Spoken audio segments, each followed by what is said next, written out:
आंखें बंद करो और बस मेरी आवाज सुनो। आज मैं ऐसे बोलूंगा कि तुम्हारा मन खुद ही हर दृश्य बना देगा। जब भी मन थका हुआ लगे, नेगेटिविटी से भरा हो या आलस्य आपको घेर ले तो तुरंत रुक जाओ। 5 मिनट गहरी सांस लो और धीरे धीरे बाहर फेंको। हर सांस के साथ महसूस करो कि तुम्हारी सारी नेगेटिविटी, तनाव और कमजोरी बाहर जा रही है। ये सांस केवल हवा नहीं, ये तुम्हारे भीतर की सुप्त ऊर्जा को जगा रही है। ये प्रक्रिया तुम्हें न केवल शांत करेगी बल्कि तुम्हारे भीतर छिपी असीम शक्ति का अनुभव भी कराएगी। ध्यान का महत्व। ध्यान कोई अलग क्रिया नहीं बल्कि जीवन का सार है। जो भी करो पूरे ध्यान और होश से करो। जब तुम अपनी हर गतिविधि को ध्यान बना लोगे तो समझो तुमने अपनी आत्मा के साथ जुड़ने का मार्ग खोज लिया है। याद रखो, अगर तुमने अपने मन को साध लिया तो जीवन में हर चुनौती का समाधान तुम्हारे भीतर से निकलेगा। ध्यान और सांस की शक्ति तुम्हें वो अजेय योद्धा बना सकती है जो हर परिस्थिति में विजयी हो। ध्यान वह अस्त्र है जो तुम्हें चलता फिरता स्वर्ग बना सकता है।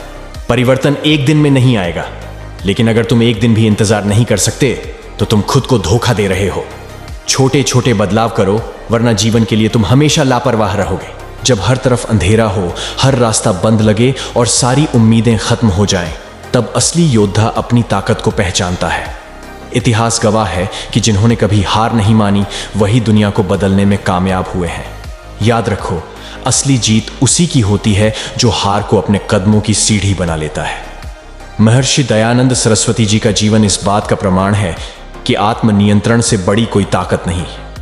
उन्होंने कहा था कि कामुक विचार उनके शरीर में प्रवेश तक नहीं कर सके, क्योंकि उनका मन और आत्मा इतने अनुशासित थे कि विकारों को जगह ही नहीं मिली। जब इंसान अपनी इच्छाओं पर काबू पा लेता है और अपनी ऊर्जा को एक लक्ष्य की ओर केंद्रित कर लेता है तो वह ईश्वर जैसी शक्ति प्राप्त कर सकता है। याद रखो, मुश्किलें तुम्हें रोकने के लिए नहीं, तुम्हें मजबूत बनाने के लिए आती हैं। जो अपनी इच्छाओं पर विजय पा लेता है वह हर लड़ाई जीत सकता है। अपने अंदर इतनी आग पैदा करो कि तुम्हारा हर कदम एक क्रांति बन जाए। तुम्हारा हर संघर्ष तुम्हें और बड़ा बनाएगा। अपनी कमजोरी को अपनी ताकत बनाओ। डर, हार और निराशा से ऊपर उठो। यह जीवन तुम्हें हार मानने के लिए नहीं बल्कि विजेता बनने के लिए दिया गया है। उठो, अपने भीतर के योद्धा को जागृत करो और दुनिया को दिखा दो कि असंभव शब्द तुम्हारे लिए नहीं बना है। मेरे प्रिय भाइयों, आपके मन में जो भी समस्या हो, जो भी संदेह हो या कोई भी प्रश्न हो, उसे अपने अंदर मत दबा कर रखो। इस वीडियो के नीचे निसंकोच कमेंट करो।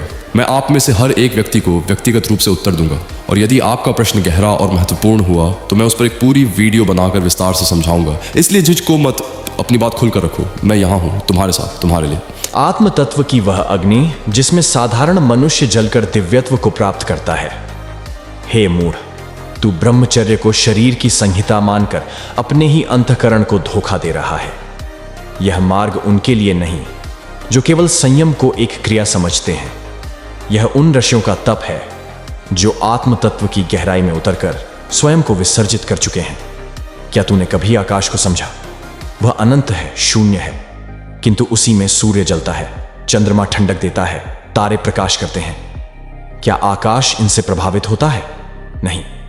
वह साक्षी है, वह निर्लिप्त है, वह अपरिवर्तनीय है। यही तेरा स्वभाव होना चाहिए, निर्लिप्त, निष्काम, अखंड साक्षी भाव में स्थित।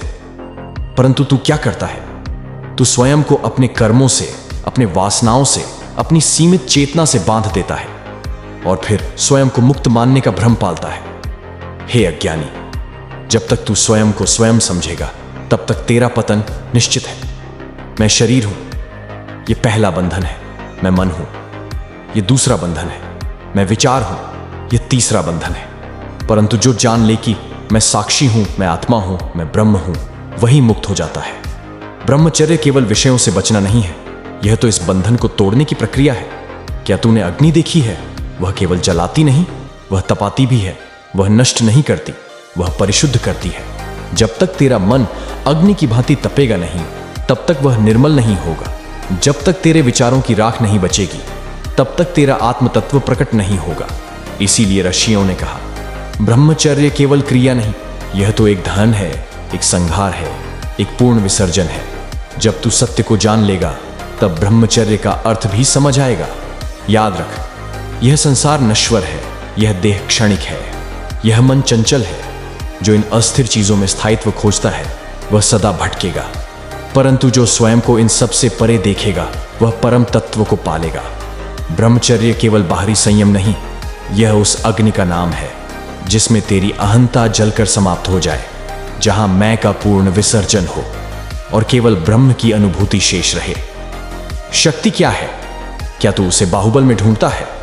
शक्ति वह नहीं जो तू शरीर से अर्जित करता है, शक्ति वह भी नहीं जो तू मन से संचय करता है, शक्ति वह है जो तू खोकर प्राप्त करता है। सुन मूढ़, यदि शक्ति संग्रहित करने की वस्तु होती तो समुद्र सबसे बलशाली होता, पर्वत सबसे अडिग होते और सर्प सबसे श्रेष्ठ होते, परंतु यह सत्य नहीं है। शक्ति केवल उसी के पास जाती है जो स्वयं को खोने के लिए तैयार हो। क्या सूर्य ऊर्जा बचाता है? नहीं, वह प्रतिपल जल रहा है, स्वयं